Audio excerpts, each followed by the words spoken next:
Assalamualaikum warahmatullahi wabarakatuh.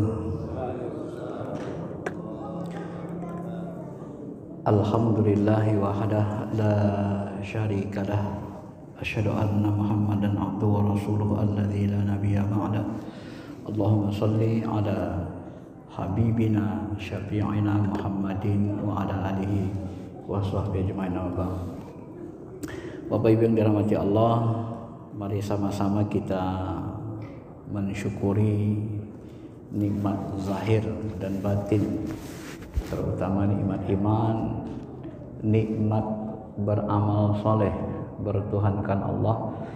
Mudah-mudahan dengan banyaknya kita mensyukuri ini, Allah kuatkan iman kita, langgengkan dan perbanyak amal-amal ibadah kita, kebaikan-kebaikan kita, sehingga nanti kita bisa kembali dalam keadaan husnul khatimah. Amin amin ya rabbal alamin. Bapak Ibu yang dirahmati Allah Subhanahu wa taala, ini kita mau bahas apa ini? Mau bahas bedah buku saya ini, kelanjutan yang lalu, sunnah bid'ah menurut Salafi Wahabi dan Ahlussunnah wal Jamaah, atau bicara tentang zakat. Bentar lagi kita berzakat. Mau bicara apa ini? Pilih yang mana? Atau bicara tentang ketuhanan? Nah, ini banyak nih.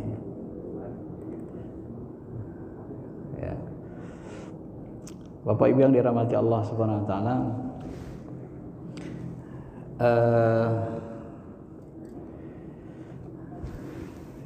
kita di ujung ini, kalau gitu kita bicara bebas ya. Kalau bebas kita bicara tentang ini aja lah ya. Bagaimana supaya amal-amal kita diterima Allah Subhanahu wa taala, gitu ya. Bagaimana? Nah, ini kajiannya tinggi, nanti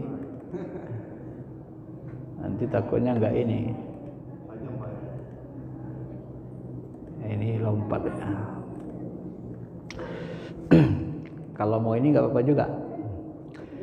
Bapak Ibu yang dirahmati Allah Subhanahu wa taala, kalau kajian yang seperti ini, ruang edar ruh ini mengkaji tentang tempat ruh. Kalau kita mengkaji tentang ruh, ini kajiannya kajian spiritual Islam. Ilmu rasa, ilmu ruh, itu yang bisa mengkajinya ulama-ulama yang mendalami ilmu tasawuf atau bertarekat. Kalau kita tidak terjun ke sana, tidak meneliti, maka kita tidak akan bisa menjelaskannya juga, dan kadang-kadang susah juga memahaminya, gitu ya. Saya ketika mengajarkan ini pun harus bersusah payah menyederhanakan pemahamannya supaya mudah dicerna. Karena ilmu ruh, ilmu rasa ini ibarat ilmu makan durian. Datang orang Amerika ke Indonesia, kita bilang durian tuh mantap, apalagi orang Medan kan, durian ucok enak. Gimana rasanya? Bingung kita jelasinnya kan. Pokoknya enak lah kita bilang. Ya, gimana rasanya katanya? Bingung, nggak bisa jawab kita. Tarik dia, nah ini rasanya. Begitu dimakannya, ya kalau suka dia enak. Oh begini rupanya ya, nah, baru paham dia. Jadi dialami dulu baru paham.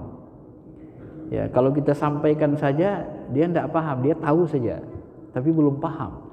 Tahu sama paham itu beda, Bapak Ibu. Karena spiritual ini dia harus dijalani. Dan saya sendiri pun, karena saya ustadz, jemaah saya kan pasti bertanya kadang-kadang tentang tasawuf, tarekat. Ini begini bagaimana ustadz, bagaimana? Maka saya itu terpanggil kuat saya untuk mendalami tarekat ini. Jadi hampir 10 tahun lebih saya teliti ilmu tarekat ini. Dan saya harus terjun, Pak. Walaupun di kampus saya S1, S2, S3-nya syariah sebenarnya. Syariah itu kan hukum Islam, fikih. Di kampus itu tak ada ahli yang spiritualnya dalam, tinggi, susah nyarinya, harus keluar kita. Karena lembaga tarekat itu tidak ada di kampus. Mungkin kecuali Jogja ya, Jogja itu sudah ada jurusan metafisiknya, mendekat-dekati di situ ya. Kalau UIN Jakarta belum, Medan apalagi ya. Bapak Ibu yang dirahmati Allah Subhanahu wa taala. Nah, kalau kita mau mengkaji ruh ini, Syekh Abu Qadir Jilani mengatakan, ya, kita ini kan terdiri dari jasmani dan ruhani. Nah, ruh kita ini Bapak Ibu, dia ada 4 lapis. Ruh kita ini ada 4 lapis. Percaya nggak kita ruh kita 4 lapis? Mana dalilnya? Dari Quran Sunnah kan gitu kan, susah ini nanti sunnahnya kalau belum belajarin. Nah, ini dijelaskan beliau. Kenapa kita percaya? Karena beliau itu wali Allah, karomahnya banyak. Kenapa banyak karomahnya? Kedekatannya kepada Allah luar biasa. Ya. Nah, beliau diberi ilmu ini berdasarkan laduni, diperlihatkan, ya, diperlihatkan lapisan ruh itu. Ruh itu, kata beliau, pertama kali ruh itu diciptakan dari Nur Muhammad. Jadi Nur Muhammad itu dalam pandangan beliau sama dengan kolam pena. Nah, ini kalau kita bahas ini panjang lagi kan. Pertama kali Allah berfirman, firman Allah itu firman jad, la harpan wala sautan, enggak ada huruf, enggak ada suara. Yang bisa memahami firman jad yang enggak ada huruf, enggak ada suara itu cuma Nur Muhammad atau kolam pena. Uktub, tulislah semua yang akan terjadi di langit dan di bumi, kata Allah. Maka pena nuliskan dia, dituliskannya kolam itu. Termasuk Quran. Maka kata Ibnu Abbas, Quran itu diturunkan pertama kali ke Lauh Mahfuz dari jad. Yang bisa menuliskannya, memahami firman jad yang gak ada huruf, gak ada suara itu cuma pena Nur Muhammad. Tuliskanlah itu. Nah, baru dia bisa berhuruf, baru bisa dilapaskan. Sebab firman Allah kalau nggak bisa dilapaskan, nggak bisa dibacakan, manusia tidak akan paham. Bagaimana kita mau bertuhan sementara kita nggak tahu apa maksud Tuhan, apa maunya Tuhan. Dan lapas Al-Quran itu, walaupun dia huruf Arab, itu lapasnya pilihan Allah langsung. Karena itulah dia membacanya diberi pahala 10 hasanah. Tidak sama dengan hadis. Maka disebutlah dia firman Allah. Karena itulah dia tidak bisa dibuat yang serupa. In kuntum fi raibim mimma nazzalna ala abdina. Kalau kamu masih ragu dengan firmanku ini, kata Allah, silakan fa'tu bi surah. Datangkan coba satu surah saja. Kalau kamu ragu itu firmanku, kata-kataku, pilihanku, bahasanya itu, maka seluruh uslub bahasa Arab, tata bahasa Arab, orang Arab itu nanti tunduk ke tata bahasa Quran. Jadi Al-Quran itu tidak tunduk balaghah tata bahasanya kepada Arab, enggak tunduk, tetapi orang Arab yang menundukkan diri ke Quran. Kenapa? Tingginya bahasa itu, pilihan Allah itu. Karena itulah nanti dia tidak bisa tandingi kan. Nah itu, karena nanti ini banyak sekali perdebatan orang menyerang Al-Quran itu kan, dari timur, dari barat diserang, yang mengatakan tidak firman Allah. Nah itulah logikanya sampai hari ini, dan mukjizatnya tidak bisa ditandingi. Bapak Ibu yang dirahmati Allah, nah ruh kita ini diciptakan dari Nur Muhammad. Nur Muhammad, kata beliau, nah pertama kali ruh kita ini seperti terang bercahaya, lebih terang dari matahari ruh kita ini. Nah saking terangnya kalau dimasukkan ke badan, dihubungkan, badan kita ini kan hancur. Kalau matahari didekatkan aja meleleh. Nah untuk meredupkan cahaya ruh yang disebut ruh Rabbani oleh beliau, itu diberilah dia pakaian cahaya lagi. Diberi pakaian cahaya, mereduplah dia. Nah, pakaian cahaya ruh yang pertama itu tersambung ke wilayah lahut ketuhanan. Pakaian cahaya kedua itu tersambung ke wilayah Jabarut, namanya alam Jabarut. Nah, pakaian ketiga itu tersambung ke wilayah malakut, dimensi kedua. Pakaian yang terakhir, ruh jismani, itu tersambung ke alam nyata. Itulah yang setiap ruh ini nanti memiliki rasa namanya. Bapak duduk di masjid ini terasa panas apa dingin? Dingin. Ya. Kalau Anda bilang panas dingin berarti sakit dia kan, kurang sehat. Dingin. Yang bisa merasakan, kenapa kita merasakan itu dingin? Kenapa? Yang merasakan dingin itu adalah ruh jismani, lapisan ruh yang paling luar namanya. Itulah yang berada, ruang edarnya di mana? Di darah gitu nih. Di darah seluruh tubuh ini. Makanya kita rasakan dingin. Apa bukti yang bisa membuat kita merasa dingin itu adalah ruh? Kalau nggak percaya, coba saja. Coba keluarkan ruhnya. Cara mengeluarkan ruh gimana? Tahan napas setengah jam, 1 jam. Tapi saya nggak tanggung jawab. Begitu Bapak keluarkan ruhnya, tahan napas 1 jam, selesai. Coba lihat jasadnya, jasad orang mati. Dia ngerasa dingin nggak? Nggak lagi. Jadi yang membuat kita merasa itu ruh. Di mana ada ruh, di situ ada rasa. Itulah konsepnya. Di mana ada ruh itu merasa. Maka jangan main-main dengan rasa. Ya. Dan di ilmu sihir rasa ini disalahgunakan nanti. Maka nanti mohon maaf nih, diambilnya pakaian orang sana atau diambilnya rambutnya, ini disantet ini kan kayak teluh itu. Di sini dibuat boneka, dicusuk sini, di sana rasa jerit, ketakutan. Dan Nabi pernah mengalami itu. Ketika beliau siapa yang menyihir beliau dalam Sahih Bukhari Muslim itu, sampai beliau terbayang bersama istrinya, padahal beliau tidak sama istrinya. Itu kuatnya sihirnya itu kan, sehingga di tingkat kenabian pun, tapi tidak mencederai kenabian beliau. Itu hanya menunjukkan saja sihir itu ada. Kalau Muhammad Abdul dia sangat rasional, ditolak ini, nggak mungkin Nabi terpengaruh sihir katanya. Tapi hadisnya Sahih Bukhari Muslim, tidak bisa dibantah dalam ilmu hadis. Dan bagi orang yang berspiritual dia paham, itu hanya pengaruhnya sedikit, terbayang saja Nabi. Di mana pusatnya? Pusatnya di sumur. Diambillah di sumur itu, ditunjukkan Jibril, ya, ditunjukkan malaikat, diambil, baru dihancurkan, dibakar. Nah, Nabi tidak mengembalikan kekuatan sihir kepada tukang sihir. Kenapa? Karena Nabi, aku diutus bukan untuk mencelakai, melaknat orang. Nah, itu cara Nabi mengatasi sihir. Itu memberikan pelajaran sama kita, Pak. Betapa akhlak Nabi itu sangat agung. Ya. Nah, Bapak Ibu yang dirahmati Allah Subhanahu wa taala. Nah, ruh jismani inilah yang bisa membuat kita merasa terasalah panas, dingin, asin. Ya, nano-nano terasa itu di lidah. Tenggorokan. Ini alat rasanya tenggorokan, lidah, pori-pori. Inilah dia yang membuat merasa itu ruh jismani. Ya. Nah, ruh jismani ini levelnya di dalam ilmu namanya ilmu syariat. Di dalam dimensi alam dia tersambung ke alam nyata. Yang nyata-nyata ini bisa dirasa. Nah, pakai rasa kita kan. Rasa durian manisnya gini, rasa mangga manisnya gini. Bisa nggak Bapak Ibu membedakan rasa manis durian, manis jeruk, ya kemudian manis mangga? Bisa? Bisa setelah dirasakan. Tapi jangan dibayangkan, batal puasanya nanti. Kalau dia bercanda. Kalau dibayangkan pun nggak batal puasa, karena nggak nyata dia. Saya hanya mengatakan, Bapak Ibu, begitulah ilmu ruh, ilmu rasa itu. Jadi dia harus dirasakan. Sehingga nanti kita bisa, walaupun kita pejam mata, kita bisa bedain. Oh ini durian ini. Oh ini mangga harum manis. Oh ini mangga golek. Ah ini mangga lain lagi. Ini mangga Bali macam-macam gitu kan. Itu bisa kita rasakan, bedakan pakai rasa. Maka ilmu rasa ini, ilmu zauq ini ilmu paling tinggi dalam dunia Islam. Paling dalam, karena kaitannya spiritual. Sadar gak Bapak Ibu, orang yang bisa mengolah rasa manusia, dia menjadi orang yang paling terkenal. Bahkan bisa terkenal dari orang yang mengolah pikirannya, terpintar.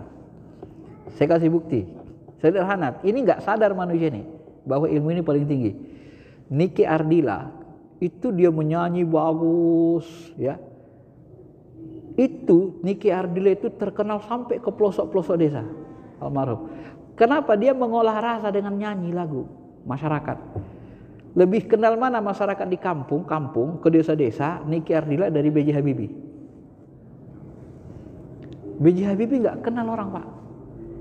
Nggak kenal. Kenapa? Walaupun dia mengolah pikirannya, masyarakat itu lebih terpengaruh ketika rasanya diolah, disentuh itu. Maka ilmu seni, ilmu lagu itu olah rasa itu pengaruhnya besar ke masyarakat ramai. Dan membangkitkan semangat jihad ini pakai rasa. Allahu Akbar, Allahu Akbar. Oh begitu dia. Olah rasa, olah ruh. Semangat ruh itu. Baru dia bangkit. Nah. Tapi kalau kita ajak berpikir, kalau dia logis bagus, bangkit juga. Cuma begitu kita ungkap dengan kolbu kita, Allahu Akbar. Wah itu kan terasa, itu menggema itu. Menggelegar orang semua. siap mati. Kenapa? Ruhaninya dibangkitkan. Itu yang tak bisa dikalahkan orang-orang kafir, ya. Bapak Ibu yang dirahmati Allah Subhanahu wa taala. Nah, maka kalau kita beribadah pakai ilmu syariat, pakai rasa jasmani, ini nanti lemahnya, sederhananya setara kita masih dengan makhluk-makhluk lain. Ya. Karena hanya pakai lisan kan, rasa di lisan.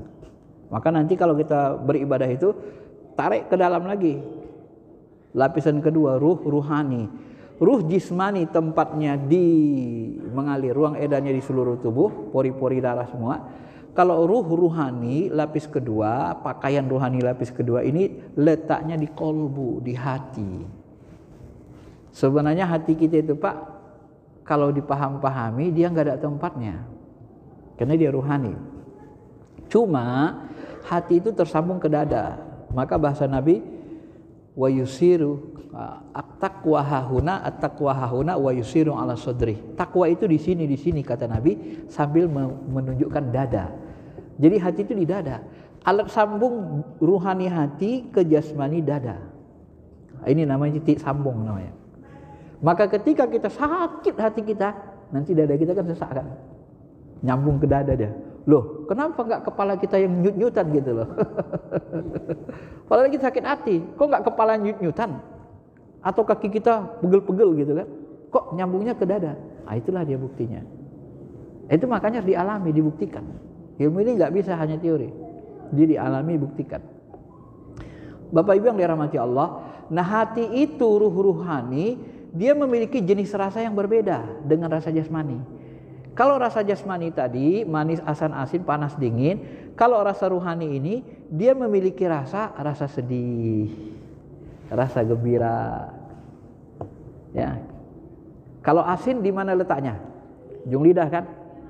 Coba tes dulu, manis enggak teh ini? Manis. Pakai lidah ngerasanya.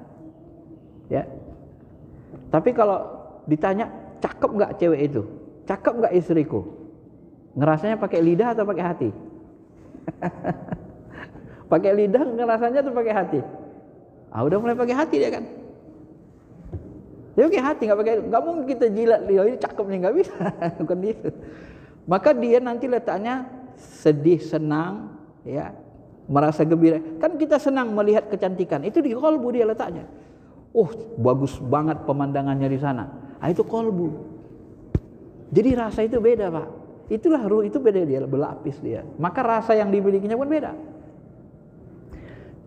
Sedih kita, gembira kita, anak kita lulus sarjana, selesai di Mesir, di Amerika, senang, gembira, wisuda dia, kita gembira. Ketika kita gembira, kita mengatakan apa? Gembira sekali hatiku. Benar? Pernah nggak kita mengatakan gembira sekali lidahku? Nggak bisa kan? Lidah nggak gembira. Tapi kalau manis terasa di lidahku, benar. Ini teh manis terasa di lidah, benar. Karena manis gula kan, rasanya di lidah. Ya. Tapi kalau kita bilang lidahku merasa gembira karena anakku lulus, itu udah salah. Kenapa? Karena gembira itu letaknya di kolbu. Jadi ruang edar ruh ruhani lapis kedua itu letaknya di kolbu. Tidak lagi di sini, paham? Itulah. Tapi dia saling pengaruh, saling sambung. Ya. Saling pengaruh, saling sambung. Yang ketiga baru namanya nanti ruh sultani. Ruh sultani ini tadi kan letaknya di kolbu. Inilah yang disebut dengan istilah letaknya fuad, mata hati. Ruh sultani ini tersambung nanti ke alam jabarut. Orang yang bisa beramal di sini dipahami, dia akan masuk surga Firdaus. Dari mana kita tahu masuk surga Firdaus? Coba perhatikan bagus-bagus syarat masuk surga Firdaus. Qad aflahal mu'minun alladzina hum fi salatihim khashi'un. Sungguh beruntunglah orang yang beriman. Apa syaratnya? Kalau salat khusyuk. Apa yang membuat kita khusyuk salat? Ketika kita anta budallah ka'annaka tarah. engkau menyembah Allah seperti benar-benar melihatnya. Ka seperti anna. Kalau guru kita memahaminya begitu, tidak mau dia ka anna itu seolah-olah. Ka seperti anna, sungguh-sungguh seperti benar-benar melihat Allah. Nah, yang melihat Allah itu seperti benar-benar melihatnya siapa? Nah, baca surah An-Najm ayat 11. Maka dzabal fuadu ma ra'a. Muhammad tidak mendustakan apa yang dia lihat. Di situ disebut maka dzabal fuad. Fuad itu apa? Fuad itu mata hati.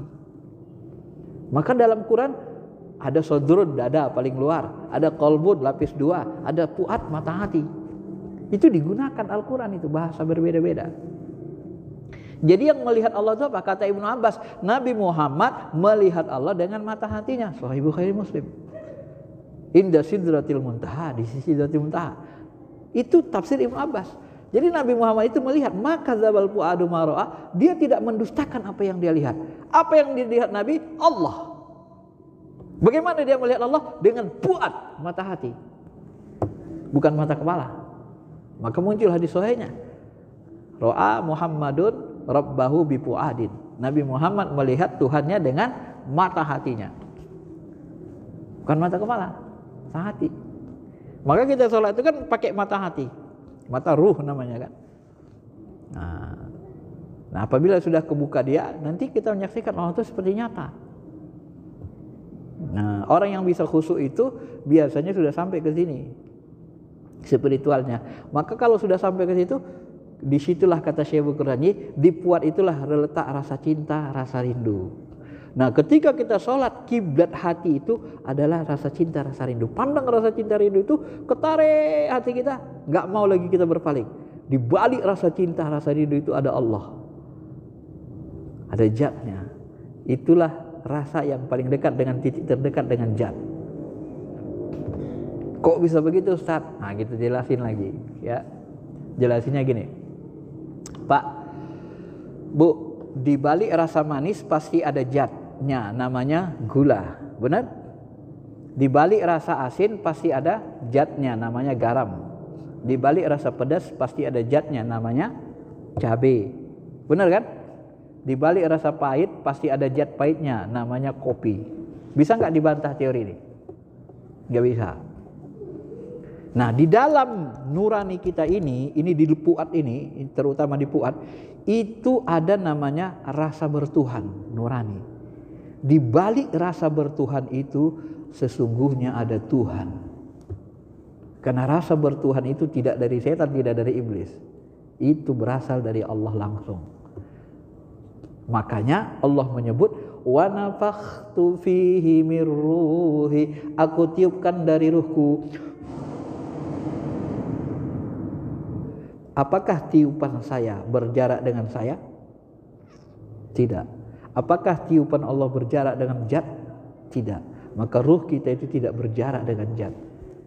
Itu ilmu spiritual tasawuf. Maka Allah itu sifat zatnya wallahu muhitum bikulli syai'. Sifat zat Allah itu Allahu nurus samawati wal ard. Allah itu nama zat. Ya. Allah itu nama zat. Zat itu sifatnya nurus samawati wal ard. Sifatnya seperti cahaya, sifat zat itu. Ketika matahari menerangi bumi, dia liputi semuanya. Muhitum bikulli syai'. Maka ketika memahami ayat Ar-Rahman alal arsy istawa, Ar-Rahman istawa alal arsy. Ar-Rahman itu nama sifat, bukan nama zat. Istawa alal arsy. Nah, istawa alal arsy itu dipahami di takwil Ibnu Abbas. Salah satu takwilnya adalah yang dimaksud dengan istawa alal arsy meliputi arasy. Ya. Kenapa meliputi arasy? Pahami bagus-bagus. Wasi'a kursiyyuhus samawati wal ard. Kursi Allah meliputi langit dan bumi. Benar? Sedangkan kursi itu lebih kecil dari aras. Perumpamaan aras dengan kursi seperti titik diletakkan di tengah padang yang luas, kata Nabi dalam hadis sahih. Maka aras itu lebih meliputi langit dan bumi, dan Allah itu muhitum bikulli syai', meliputi segalanya. Wallahu akbar, dan dia maha besar. Tidak ada yang lebih besar dari Allah, tidak ada yang meliputi segalanya kecuali zatnya dia. Hanya saja dia zatnya dihijab oleh cahaya. Lau kasyafahu lah taraqat. Kalau dibukakan hijab cahaya-cahaya ini di depan kita ini bening, maka kebakar, hancur kita semua yang menatapnya. Jadi ini rahmat. Itulah kalau kita pahami ilmu tasawuf dengan hadis-hadis yang ada. Makanya ketika sahabat secara serius nanya ke Nabi, "Ya Rasulullah, aina Allah qabla khalaqa kulli syai?" Di mana zat Allah itu sebelum dia menciptakan segala-galanya? Kata Rasul, "Fi ama ma fawqahu hawa wa ma tahtahu hawa." Hadis riwayat Ahmad. Allah itu berada, ama itu kata qala al-qadi, qadi mengatakan ama itu adalah wilayah unimagine, enggak bisa dibayangkan. Ama itu adalah khalaq, kekosongan murni yang tidak ada sesuatu pun di dalamnya. Nah, kekosongan murni itu di balik ruang kosong ini. Maka ruang kosong ini dibakar tidak terbakar, disiram tidak kehujanan. Dan ruang kosong ini bersandar pada zatnya. Dan semua yang berbentuk di bumi ini akan dihancurkan Allah menjadi debu dan kembali ke ruang kosong. Wal ardu muddat, demi bumi dan isinya, wa alqat ma fiha, kami hancurkan semua yang ada di dalamnya, wa takhallat, dan kembali kosong. Hancur, kembali ke ruang kosong. Jadi semua yang berbentuk kullu syai'in halik, semua yang berbentuk ini halik akan hancur, illa wajah, kecuali wajahnya. Mana wajahnya? Aina ma tuwallu fasamma wajhullah. Kemanapun kau hadapkan wajahmu, di situ ada wajahnya, di situ ada zatnya, kata Imam Abbas. Maka kemanapun kita hadapkan, kita memandang zat Allah dulu sebenarnya dengan mata hati kita. Karena di balik segala sesuatu ini ada zatnya. Dialah yang mengendalikan semesta. Itu tauhid orang ma'rifat, Pak. Yang belajar ini. Bukan, mohon maaf, bukan istawa alal arsy itu nempel di aras, mengecil, duduk di sana, mengecil. Saya pernah tanya gitu. Allah itu di atas aras. Aras itu di mana? Di atas langit di sana. Kok nggak pernah kelihatan tiang aras? Saya bilang. Di teropong aras kan gede seluruh langit dan bumi. Saya bilang. Kok nggak pernah dilihat dengan teropong? Nggak pernah kelihatan. Ketutup sama awan katanya. Astagfirullahaladzim. Nah, itu kalau nggak belajar spiritual gitu, Pak. Belajar tekstual hadis, nggak ngerti. Padahal aras itu letaknya dimensinya alam jabarut, bukan di alam nyata. Kalau dia di alam nyata seluas langit dan bumi, di teropong pasti kelihatan. Tiang aras itu kan, gedenya minta ampun kok. Makanya ketika nanti hancur kiamat, dibangkitkan manusia, apa kata Nabi dalam hadis sahih? Ketika aku dibangkitkan, aku melihat Musa bersandar di tiang aras. Nah, coba. Aku tidak tahu apakah aku dulu bangkit atau sudah dia. Itu hadis sahih kan? Aku melihat Musa bersandar di tiang aras. Nah, karena udah masuk alam dimensi alam lain, alam akhirat. Ya, aras ini kalau itu bukakan Allah mata kita kelihatan. Maka selalu bahasa Nabi itu melihat Jibril sejauh mata memandang. Karena dimensinya beda. Lihat gede sampai ke sana-sana, besar sekali Jibril itu, sejauh mata memandang. Nah, karena dimensinya itu yang beda. Jadi alam itu bukan atas bawah, alam itu dimensi. Apa bukti alam dimensi? Gampang, pakai dalil juga. Di kiri kanan Bapak ada enggak malaikat raqib atid? Ada. Berarti malaikat itu berada di alam wilayah dimensi alam malakut.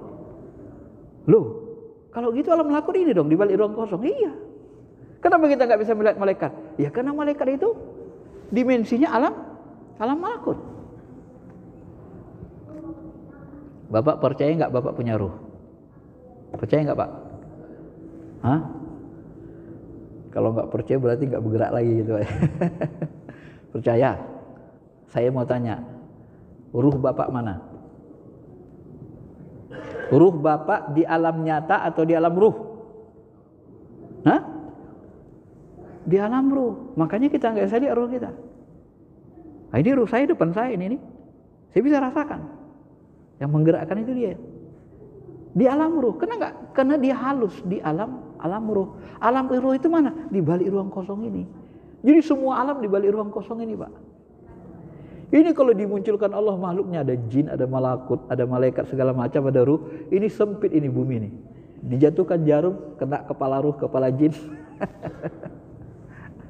Begitu sebenarnya kan.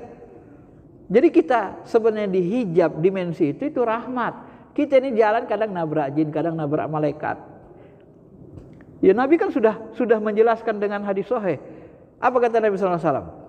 Ya, apabila kalian duduk majlis taklim gini, malaikat akan hadir dan malaikat akan panggil, halumu ila hajatikum. Ya, kemari kalian malaikat, di sini ada majlis zikir. Maka mereka mengepalkan sayapnya sampai ke langit dunia. Lihat nggak malaikat mengepalkan sayap sampai itu? Nggak lihat kita kan.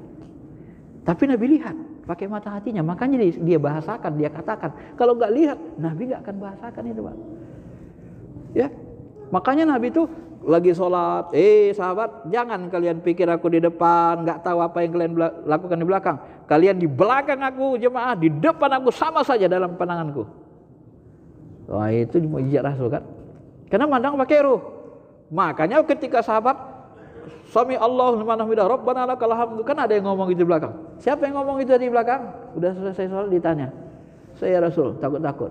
Aku melihat ada 12 malaikat tadi mengangkat tasbihmu itu. Padahal di depan, tapi dia lihat malaikat di belakang angkat tasbih. Itu karena memandang pakai mata hati. Kalau kita pandang pakai hati, dia seliputi, tidak ada hijab. Pandangannya meliputi. Itu yang dimiliki Rasul SAW. Dan Nabi pernah mengatakan, kalau tidak karena kalian wajib menguburkan mayat, niscaya kudoa sama Allah supaya kalian bisa mendengar azab kubur. Kenapa tidak didoakan Nabi kita mendengar azab kubur? Karena kita wajib menguburkan mayat, Pak. Ya Bapak bisa bayangkan, begitu kita bawa keranda ke kuburan, wah, ada yang menjerit, disiksa. Ada lagi yang manggil-manggil, kemari, menjauh. Yang megang keranda gimana? Semua manggil yang gaib-gaib kan, geletar aja, akhirnya dibuangkannya apanya kan, kerandanya dikabur. Jadi hijab itu sebenarnya bagian dari rahmat Allah. Memang kalau nggak dihijab kita kesulitan, Pak. Masuk kita ke WC, begitu kita masuk ke WC mau duduk di atas, jin hitam, ya kan? Tahu-tahu itu jin hitam. Ya di WC tempat dia memang. Makanya kita masuk ke WC disuruh berdoa, Allahumma inni a'udzubika minal khubsi wal khaba'is. Memang di situ tempat dia kan, tempat kotoran. Baunya pun seperti bau kencing. Tempat jin-jin, setan-setan yang jelek itulah. Bapak Ibu yang dirahmati Allah Subhanahu wa taala. Nah, jadi semua makhluk itu di balik ruang kosong ini semua, sampai ke ujung sana. Dan ujung sana itu langit itu enggak ada ujungnya, Pak. Enggak ada ujungnya. Itu menunjukkan ilmu Allah itu tidak ada puncaknya, tidak ada ujungnya, tidak ada habisnya. Jadi melihat kekuasaannya lihat saja langit. Maka kita disuruh lihat langit kan? Nah, ulul albab itu apa? Mereka yazkurunallah qiyaman wa qu'udan ala junubihim wa yatafakkaruna fi khalqis samawati wal ardh. Mereka tafakkur, pikir, ya Allah, gimana kau ciptakan langit ini? Enggak pernah kelihatan ujungnya. Ditembakkan pun nuklir ke sana enggak pernah nyampe ke ujung. Nuklir Amerika, nuklir Korea nggak bisa mencapai puncak langit. Nah, ciptaannya saja nggak ada ujungnya. Bagaimana dengan dia? Itulah dia, muhitu bikulli syai', mengendalikan segala-galanya. Maka karena dia meliputi segala-galanya, dia mengetahui segala-galanya. Maka Ibnu Abbas itu, Abu Bakar, makrifatnya, sebelum aku melihat sesuatu, aku melihat Allah. Itu makrifat Abu Bakar. Kalau makrifat Umar, setiap aku melihat sesuatu, aku melihat di baliknya ada Allah yang menguasainya, mengendalikannya, memberinya izin untuk bergerak dan seterusnya. Itu makrifat sahabat itu. Itu banyak dikutip dalam kitab-kitab ilmu tasawuf. Ya. Bapak Ibu yang dirahmati Allah Subhanahu Wa Taala. Nah, yang terakhir ini namanya lub. Itulah yang disebut ulul albab. Nah, kalau sudah sampai ke sini mata hati sampai ke lub, maka zikir kita hidup. Di dalam itu zikir saja itu, Pak, sebenarnya. Lub itu inti ruh, itulah wa nafakhtu fihi mir ruhi. Kadang disebut dengan istilah ruh rabbani, ruh yang menjadi penghubung kita dengan Allah langsung. Jadi Allah letakkan sifat ketuhanan dalam diri kita, itu ada di lub, dan dia sangat-sangat dekat dengan Allah, sangat-sangat mencintai Allah, ruh rabbani ini. Nah, sampai kalau ulama-ulama guru-guru kita, mereka itu ya kadang-kadang apa juga kita jelaskan ya, takut salah paham. Kalau mereka menjelaskan sampai, kalau kita belajar jelaskan, ruh ini warnanya seperti ini rabbani, kalau warnanya begini ini ruh nurani, kalau warnanya begini ini ruh yang lapis kedua ruh rohani. Kalau warnanya begini nampak dalam pandangan rohani, itu ruh jismani. Bapak kalau mimpi, coba kalau kita mimpi perhatikan, mimpi itu kita melihat dengan mata ruh, mata hati. Kalau kita mimpi, pernah nggak kita melihat sosok mimpi dalam mimpi itu seperti manusia berjasad? Kalau kita mimpi, ketemu nggak dengan orang tua kita, teman kita berjasad ya Pak? Kalau ketemu berjasad, yang kita jumpai adalah ruh ruhaninya atau ruh jismaninya, ada jismaninya dia. Itulah ruh jismani namanya. Kalau Bapak pegang nggak bisa itu. Dia kayak berjasmani, tapi dipegang nggak bisa. Itu ruh jismani namanya. Karena kita dalam tidur itu melihat dalam mata, pakai mata hati, mata ruh. Itulah perumpamaan kasyaf. Itulah kasyaf. Maka mimpi orang beriman itu satu bahagian dari 42 kenabian. Mimpi orang soleh, orang beriman. Karena dalam mimpi kita melihat pakai ruh. Nah, kalau nanti kita melihat sosok itu tidak ada jasadnya tapi bentuknya cahaya, itu beda lagi. Bukan ruh jismani namanya yang kita lihat. Itu lebih tinggi lagi. Nah, itulah nanti dalam ilmu spiritual. Ya, saya tidak jelasin lah ya. Yang penting 1-2 cukuplah. Nah, begitulah nanti penampakan-penampakan mata hati yang diberikan Allah kepada orang-orang ulama-ulama besar yang mendalami spiritual ini.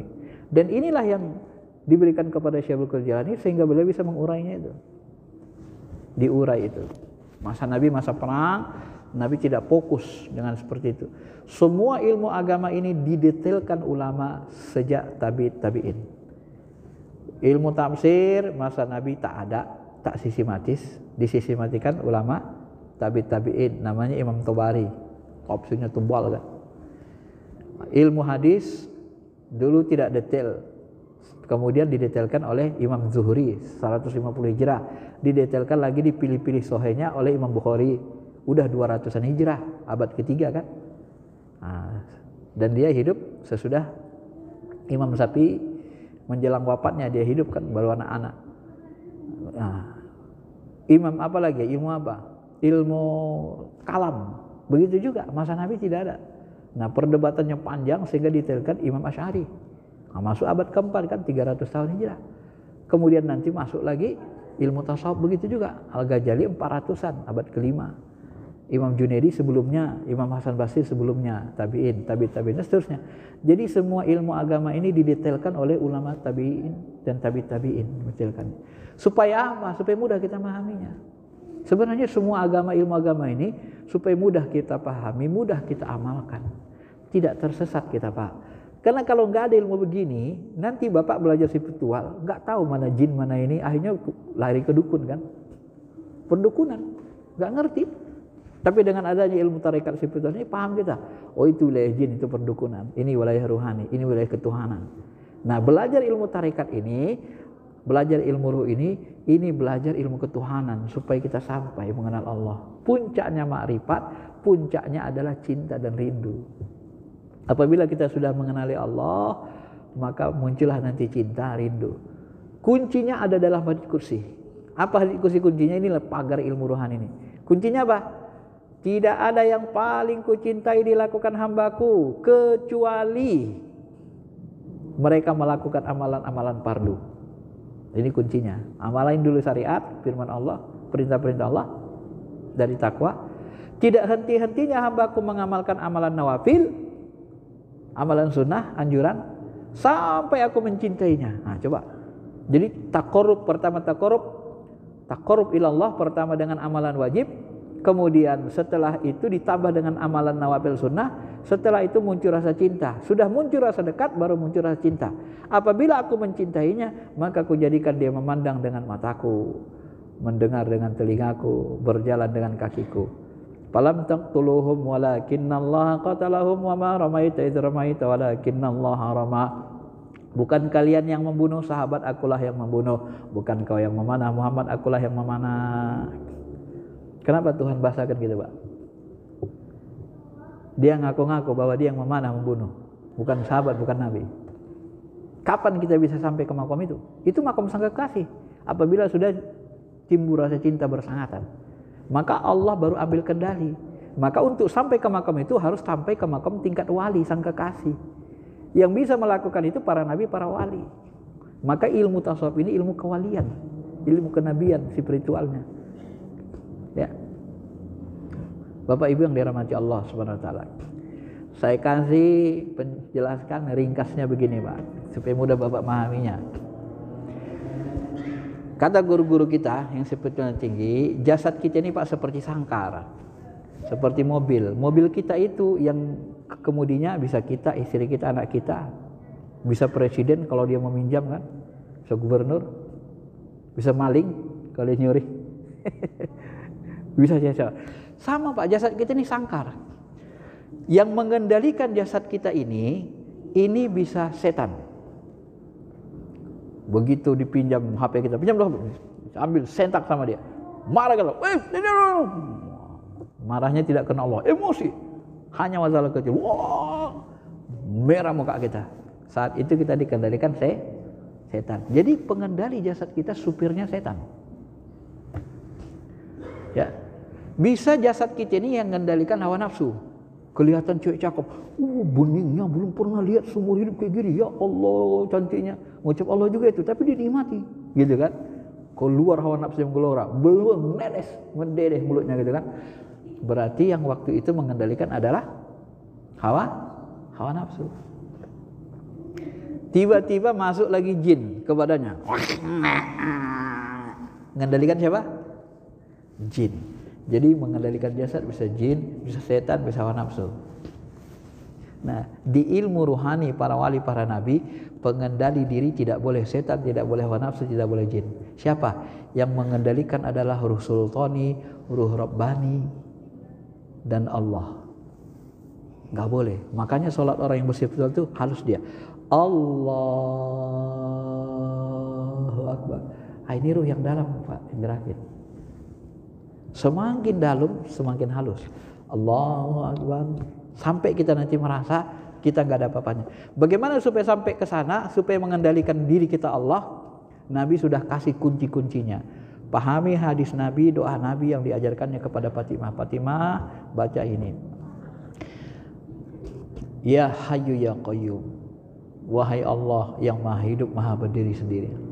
Aghisni, tolong aku ya Allah, bantu aku. Aslih li sya'ni kullah, perbaiki segala urusanku. Bagaimana supaya terperbaiki segala urusan masalah kita? Bagaimana caranya? Wala takilni ila nafsi tarafata aini. Ini kuncinya, Pak. Jangan kau serahkan pengendali diriku adalah aku. Jangan kau jadikan pengendali diriku nafsuku, hawa nafsuku. Tarafata aini, walaupun sesaat, abadan, selamanya ya Allah. Ambil alih kendali diriku.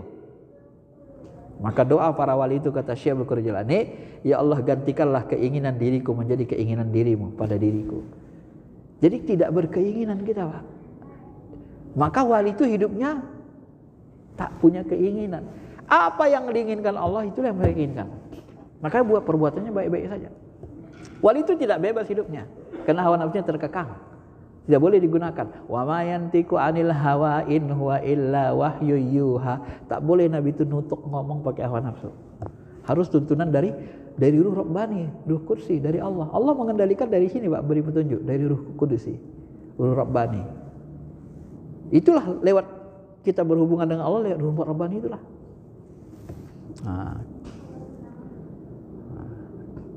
Itulah dia, Pak, ilmunya sebenarnya. Jadi apabila supaya sampai ke sana bagaimana? Kosong. Dilatih dengan zikir kosong. Kosong itu gimana? Kosongkan hati kita dari selain Allah. Hasbi Rabbi Jallallah ma fi qalbi ghairullah. Cukuplah engkau ya Allah Tuhanku. Tidak ada dalam hatiku kecuali engkau. La ilaha illallah. La ilaha illallah. Tiada Tuhan kecuali engkau ya Allah. Tiada yang maujud, tidak ada yang maujud, tidak ada yang ada kecuali engkau ya Allah. Engkau yang ada, hanya engkau ya Allah. Lebur kita merasa enggak ada apa-apa. Hilang. Kita saksikan yang menggerakkan roh kita itu, di balik roh kita itu ada Allah. Allah. Jadi tawakal. Maka kata Umar bin Khattab, apabila orang sampai kepada puncak ilmu, maka dia akan merasa la haula wala quwata illa billah. Puncak ilmu itulah haula, Pak. Kalau sombong itu jin, setan. Kalau orang berspiritual tinggi itu tawadu, dia dilatih menghilangkan akunya, aku ego. Makanya lembut bawaannya. Ya. Saya kaget juga kan ketika Habib Lutfi misalnya diserang dia tentang turunan itu kan, Habib apa istilahnya itu, Ba'lawi apa semua. Saya kaget juga, beliau ini kok gak ada komentar dia. Padahal yang diserang kan dia itu termasuk kan. Kan unik sebenarnya itu Pak. Dia tahan, diam aja dia. Nah, ya memang petunjuk di kolomnya suruh diam, dia tidak mau ngomong itu. Kalau petunjuknya ke dalam diam. Sebab kalau dia ngomong makin masalah nanti tambah besar. Bisa jadi begitu. Begitulah dunia spiritual. Ya. Maka dunia spiritual itu berjalan dengan maunya Allah. Jadi kita menghilangkan akunya aku. Ya, dan itu bisa kita lakukan kalau kita kosong diri sampai ke sini. Karena teorinya Pak, Allah itu kalau bahasa Syekh Abu Qurajah ini, Allah itu maha pecemburu, tak mau dia didustakan, tak mau dia diduakan. Kalau masih ada selain dirinya di hati kita, udah nggak mau deket dia, nggak nyata Tuhan itu Pak. Kalau mau merasakan Allah itu nyata, sifat asma apalnya, hilangkan diri kita, yang ada hanya Allah. Itulah yang dimiliki Nabi, para Rasul, para Wali. Kalau itu sudah sanggup, mampu, maka muncullah mukjizat, muncullah karomah. Muhammad belah bulan, belah. Turun bulan itu, panggil bulan, turun, belah, itu belah, depan orang ramai, naik lagi bulan itu. Pertanyaan saya, siapa yang belah bulan itu Pak? Ya? Siapa yang belah bulan? Allah. Tapi Allah menggunakan wadah jasad Nabi. Itu namanya tajalli. Maka Ibnu Arabi mengatakan ilmu tajalli ini adalah ilmu yang paling dekat dengan ma'rifatullah. Kalau Nabi, habis itu bisa nggak Nabi belah? Mana bisa. Suka ada perintah Allah, supaya Allah mengendalikan diri kita, baru bisa kesemuanya kita lakukan Pak. Diambil alih kendali diri kita. Maka kalau sudah diambil alih kendali, perang Badar yang nggak bisa ngalahkan. Sekali panah mati banyak orang kan. Diambil Allah kendali. Yang suka Allah. Ya aluma yasha, dia berbuat sekendaknya. Tapi mana mau Allah ngambil kendali diri kita sementara kita masih banyak yang lain. Teringat dunia, teringat cewek, teringat pacar, teringat istri satu gini, istri kedua banyak istrinya. Itu aja dalam hati kita. Macam mana orang mau masuk? Macam mana dia mau ngambil kendali? Oh, enggak, awak aja enggak cinta sama aku, ingat aku aja malas. Maka makom itu diperoleh setelah cinta, bersangatan, rindu. Alladzina amanu asyaddu hubban lillah. Nah, itu cirinya Pak. Orang beriman itu asyaddu hubba, sangat berat cintanya kepada Allah. Inna awliya Allah la khaufun alaihim wa lahum yahzanun. Wali Allah itu tidak ada rasa takut, tidak ada rasa takut, dia gundah gulana. Kenapa? Ciri mereka alladzina amanu wa kanu yattaqun. Dia selalu beriman dan bertakwa. Bertakwa itu apa? Jadi mengerjakan apa yang disuruh Allah. Memang keinginan Allah itu adalah keinginan mereka, nyatu keinginan itu Pak. Kita tak berkeinginan lagi. Kalau bahasa Pak Syekh, kita enggak berkeinginan lagi. Hawa nafsu kita dah diam. Baru sampai kita ke makom tertinggi. Sebab kalau kita hawa nafsu kita masih merajai diri kita, nggak bisa kita jadi nabi, jadi wali. Ya kita masih dikendalikan hawa nafsu. Ya bayangkan Pak, kalau kita dikasih mukjizat nabi atau dikasih karomah, ya setelah Nabi Muhammad kan nggak ada nabi lagi, dikasih karomah kayak Nabi Sulaiman, bisa mengendalikan angin. Wali Sulaiman ar-rih, kami tundukkan angin kepada Sulaiman. Sementara kita masih dikendalikan hawa nafsu. Gitu kita masuk kantor, tersinggung kita dibuat kepala sekolah, kurang ngajar kepala sekolah ini, ngin, hajar, nggak ada yang tahu, tahu balik kepala sekolah itu di kantornya, hancur rata. Besok gitu juga, ya, karena kita belum bisa nahan diri, nggak mungkin. Maka ketika Sunan Kalijogo, aku mau ikut perjalanan kalian para wali, aku mau ikut jalan kalian, duduk lu situ, matikan hawa nafsumu, duduk aja, sampai tak berkeinginan kecuali Allah. Kalau masih berkeinginan selain Allah nggak bisa mencapai makom wali, makom nabi, nggak bisa. Harus kosong. Makanya Nabi itu disuruh di Gua Hira. Pak, ngapainlah Nabi di Gua Hira coba? Apa mau petenteng-tenteng? Kayak si buta dari gua hantu. Ngapain Nabi di Gua Hira sampai 3 tahun setengah? Coba pahami bagus-bagus. Itu kan sama kita ke Gunung Kidul sana. Masuk kita ke Gunung Kidul ke gua-gua. Ngapain? Kalau kita ke Gunung Kidul pingin dapat ilmu kebal, ilmu santet, yang datang jin. Pasti datang jin. Setan datang. Tapi kalau kita ke goa kayak Nabi, niatnya untuk berkenalan, mengetahui, mengenal Allah. Nabi itu Pak ingin memperbaiki masyarakat yang rusak, masyarakat jahiliyah. Dia pingin, ya Allah, mana pencipta alam semesta, mana Tuhan ini, mana pencipta semesta. Aku mau memperbaiki masyarakatku, tolong tunjukin aku. Bahasa kolbunya kira-kira begitulah. Maka yang dicari Nabi di gua itu hanya Allah. Karena yang diinginkannya niatnya Allah. Innamal a'malu bin niat. Karena yang diinginkan Nabi berkenalan, berjumpa Allah, maka yang turun utusan Allah, turunlah Jibril. Coba kalau waktu itu Nabi pingin kebal, yang turun gak bakal Jibril, pasti jin tomang yang turun. Karena niatnya salah. Dan itu tidak mungkin kan.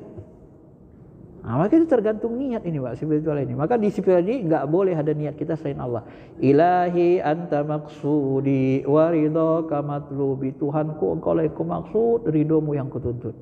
Jumpa cahaya.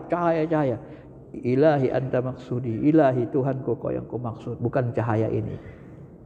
Wa ridhaka matlubi, ridhomu yang kutuntut. Sampai kita benar-benar kenalkan dengan Allah. Sebenarnya itulah ilmu spiritual Islam. Jadi kalau di dalam Sirrul Asrar, kitab yang bahas suruh ini, tidak ada kata-kata jin di situ. Bab jin tak ada. Kenapa? Karena tujuannya bukan berteman dengan jin. Jadi jin itu tidak dipedulikan. Karena jin itu sebenarnya, bahkan mereka sendiri pun nanti, seperti kata Profesor Syed Agil, gurunya itu salah satu, kata beliau, ciri wali Allah itu, nanti jin-jin itu malah mereka pingin belajar. Kalau sudah sampai tingkat wali, mereka yang belajar. Seperti Nabi mengajar di alam jin. Ciri-ciri wali itu salah satunya apabila mereka sudah mampu mengajar di alam jin. Berarti ilmunya sudah tinggi. Itu ciri wali Allah Pak. Menurut guru Profesor Syed Agil. Baik, sekira itu saja penjelasannya. Ya, ringkasnya inilah lapisan ruh, lapisan hati sama. Jadi ruh itu tempatnya di hati, di kolbu. Ya. Maka nanti kalau sudah kenal dengan Allah, bagaimana mengenali Allah ya, harus kita tembus ini. Maka jikanya tembuskan. Astaghfirullah ke dalam. Astaghfirullah. Nah, itu zikir orang berspiritual. Ke dalam dia Pak. Kalau sebelah. Apa bedanya dengan beo? Subhanallah. Sama kan? Tapi kalau astagfirullah ke dalam ya Pak, astagfirullah sampai nangis tadi, keluar mata kita.